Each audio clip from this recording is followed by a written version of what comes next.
কালবৈশাখী ঝড়ের তাণ্ডবে লণ্ডভণ্ড হয়ে গেছে কক্সবাজারের বিস্তীর্ণ লবণ মাঠ।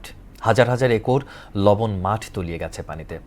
প্রাকৃতিক দুর্যোগের চরম হতাশায় পড়েছেন প্রান্তিক লবণ চাষিরা। লোকসান গুণে অনেকেই মাঠ ছেড়ে বাড়ি ফিরছেন। সরকারকে পাশে দাঁড়ানোর আহ্বান চাষিদের।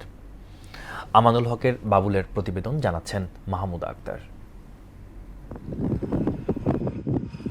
চলতি মৌসুমে কক্সবাজার জেলার বিভিন্ন উপজেলার বিস্তীর্ণ লবণ মাঠে ভালো উৎপাদনের আশায় স্বপ্ন বুনেছিলেন চাষিরা। কিন্তু হঠাৎ বয়ে যাওয়া কালবৈশাখীর ঝড়ে লণ্ডভণ্ড হয়ে গেছে চাষিদের সব স্বপ্ন।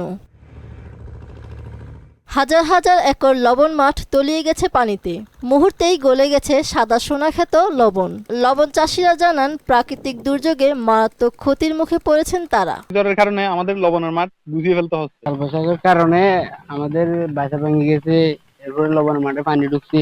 চাষি ভাই গিয়া আইলা দরিয়ার মাঠ ধরি বেশি গুণারি, তারপরে লবণের না পাই। বহুদিন ব্যবসা আছে ফেলাই নেরি ইন যদি 150টা দর পাইলি কম 3-4 থেকে এটা গুণায় থাকবে। ক্ষতিগ্রস্ত চাষিদের সহায়তায় সরকারকে এগিয়ে আসার আহ্বান জানান এই লবণ চাষী নেতা।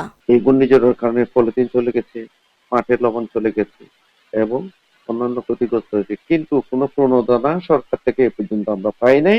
অতি শীঘ্রই যেন আমার এই 40,000 চাষীদের জন্য কিছু না কিছু ব্যবস্থা করলে আমরা উপকৃত হব। আবহাওয়া পূর্বাভাসের তথ্যের মাধ্যমে চাষিদের সতর্ক করা হয় বলে জানায় কৃষি বিভাগ। আবহাওয়ার পূর্বাভাসটা আবহাওয়া অধিদপ্তর দেয় এখান থেকে, প্লাস আমরা যখন খবর পাই আমরা আমাদের চাষিদেরকে, আমাদের যে সেন্টারগুলো আছে এগুলোর মাধ্যমে চাষিদেরকে আমরা সতর্ক করার চেষ্টা করি যে এই সময় একটা ঝড় হওয়ার সম্ভাবনা আছে, আপনারা মাঠে লবণ যাতে না গলে সেজন্য সতর্ক থাকেন। কালবৈশাখী ঝড়ের তাণ্ডবে ক্ষতিগ্রস্ত লবণ চাষিদের পাশে না দাঁড়ালে এই অঞ্চলের লবণ শিল্প বড় ধরনের সংকটে পড়তে পারে বলে মনে করেন সবাই। মাহমুদা আক্তার, মোহনা সংবাদ।